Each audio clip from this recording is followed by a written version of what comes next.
Today I'm installing this EGR bypass. It's like a block off plate. The EGR doesn't allow exhaust through, but cool air through. It goes through this little intake and then draws the cool air in. So the EGR valve thinks that it's getting, recirculated exhaust with just a block off plate. Actually, there's one right here. Since there's no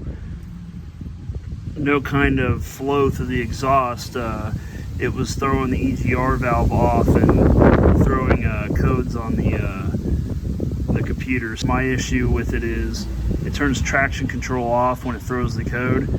So hopefully this bypass block off plate that a friend made me, hopefully this works.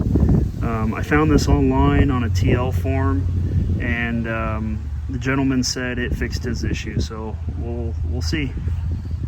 Here's the finished product, all buttoned up.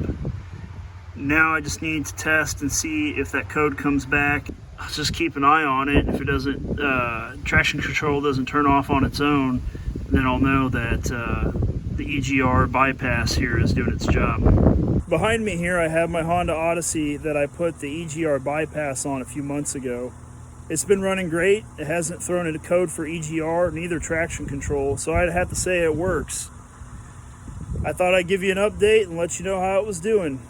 Thank you for watching.